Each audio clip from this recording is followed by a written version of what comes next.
mala kenyam biya kamal ka Noor Online TV ke jan gwas me bana racha bana jaling arwajan malinga jan gwas me kui deini tin chijian re which ka DRC ki DR Congo Democratic Republic of Congo GUN Peacekeeping Force kene deini tin konti la deini East Africa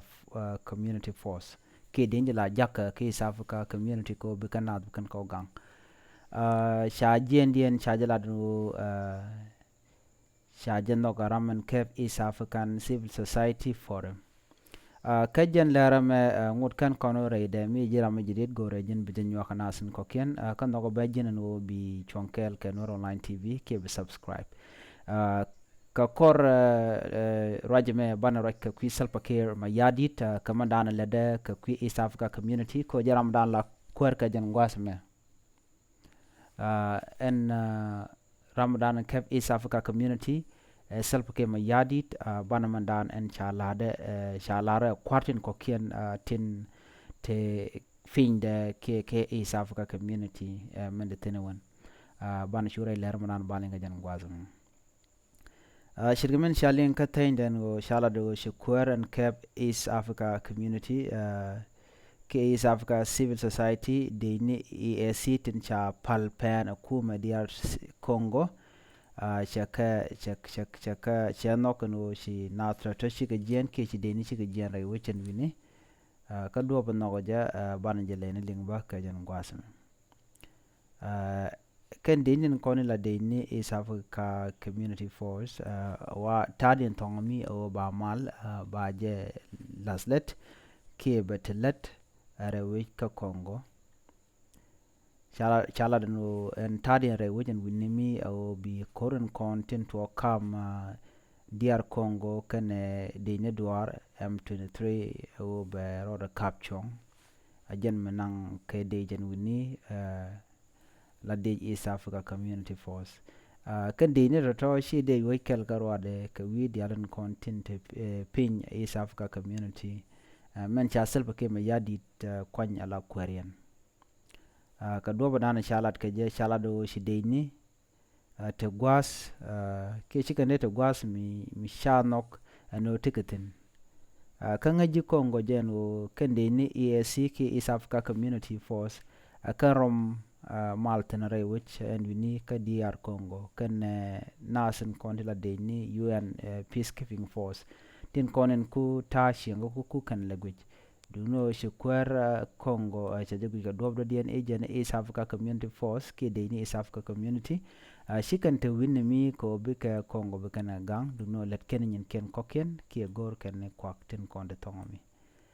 shukwer DR Congo cha jalado shan warga shan betain ko bi East Africa Community Force ke de ni East Africa Community no bika tere which de ka Congo anamo kan de ni East Africa Community Force to kan jian ka chang kot ala Sunday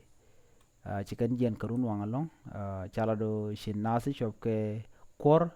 atila de ni Kenyan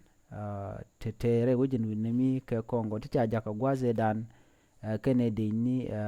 Uganda ke de ni Burundi ke de ni South Sudan kene de ni winden kokien dungno kan de ni shobatama wade indi kor ka Kenya chika shub ka Nairobi kashi de ni Uganda ke Burundi ke de ni South Sudan chika lo yuni ken ke winden kono bagaten ramen la kur dung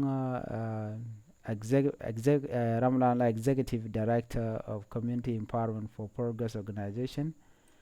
che chonkel ke de inten chapal pen ken UN Peacekeeping Force en chajo cha ba ka bom akwar DR Congo ko shela do shina tigande terere ka shak mandalet ken shak appreciate ke shak kam chonga dan ngor ken ko ken de ni meteken winimi tin la de ni East Africa Community o bi ken ta chiang mla rode bi ken gwe ken o bi jiram dan la kwar ke bu wedu be warga be tain ka tadin ten re wajin winimi mun nagge wet an odegar ten ke mi shikana nok mi shawar ga chaje kula tani yo bi de ni bi kula ta ka gwas mi de kan nas de kan ka ganga jere wajin winimi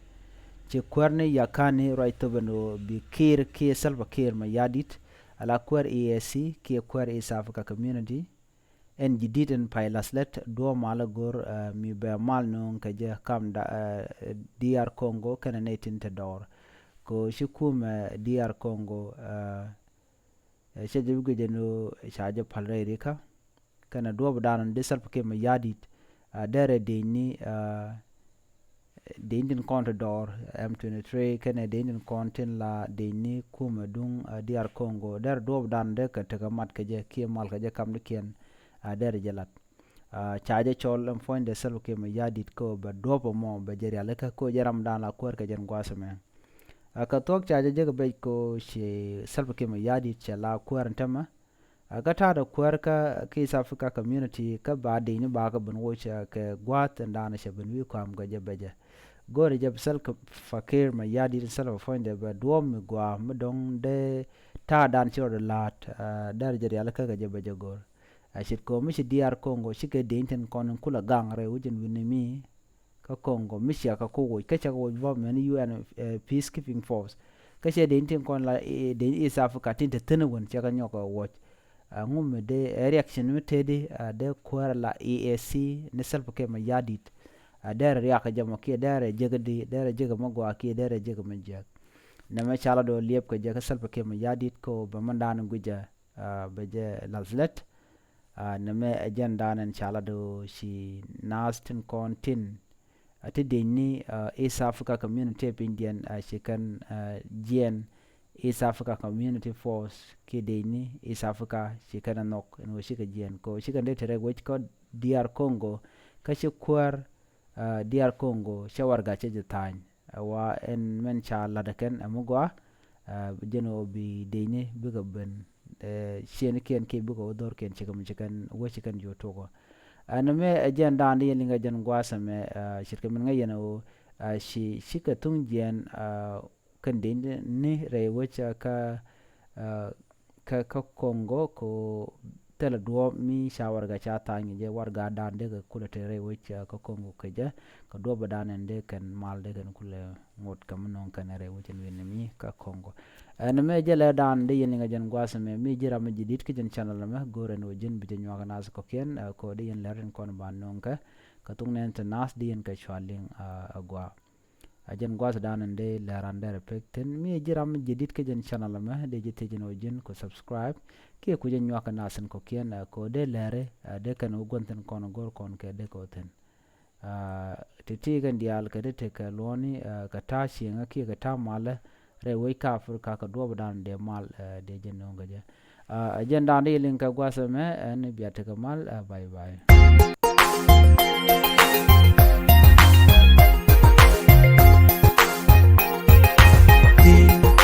Dami wewe, tela hambu chuiti,